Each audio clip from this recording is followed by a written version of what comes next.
normally expect to receive presents on your birthday or at Christmas time, but for schools, anytime they receive a present from the local community, it's a big deal. Just ask one art teacher in Allen County. It could stain if you leave it, so spot treat it if you get it because it's colored. It does have it's the red stonewares. Jenna Neal is an art teacher at James E. Basil Middle School in Scottsville. Recently, her students received a gift from a local group, which will tremendously help her class moving forward. We recently received a wedging table that was created by the Allen County League of Artisans and Craftsmen. They came to our school and asked us, said, we haven't been able to help you guys as much as we want to, or we didn't even really know that we hadn't been helping you because there's a new group of people there that are involved.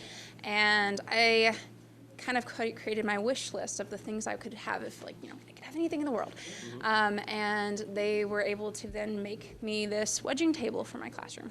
So for those of us who aren't artists, what is a wedging table? So a wedging table is basically a somewhat porous surface that and then is sturdy enough to have forcibly wedge or kind of knead clay, which for this purpose is the ability for us to then take clay that the kids have already used, rehydrate it, and then recycle it.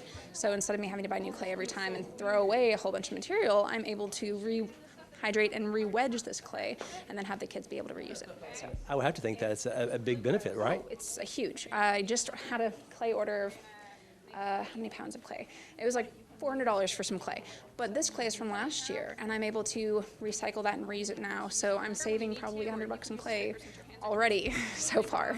How thankful are you that you were given this gift? I'm hugely thankful. I'm ecstatic that I get to reuse the clay, and also for kids who have clay that's just super wet, it's taking some of that moisture out of the clay and they're able to fix projects that otherwise we would have had to just put in the recycling bin. So, is working with clay one of their favorite things to do in this class?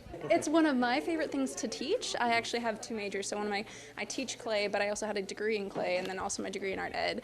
So I love teaching it, and a lot of kids really do love it. It's not something that they get to do in some of the other schools. I don't think they use much clay at the primary center or intermediate center, so this is their first chance really to touch clay and to use water-based clay.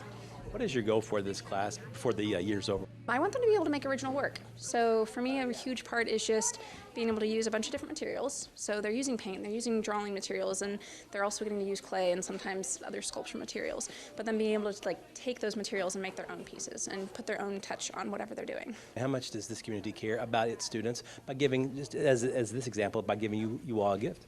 This community is amazing in that it's kind of like coming home. So I didn't even grow up in Allen County. My dad taught in Allen County, but I didn't grow up in Allen County, and it's crazy how much they just come in and they welcome you in with big open arms, and they're willing to give of themselves and their time and efforts for those kids. It's huge that our community cares that much about our kids. Wonderful thing, isn't it? It's amazing. It's something that I haven't gotten to experience. This is my first time teaching, or this is my second year teaching Allen County, and it's night and day. It's a crazy, amazing difference of the community just being able to pull together and just be that big family support for those kids. A community that truly cares about its kids and their future. Reporting from Scottsville, Barry Hyatt, NCTV.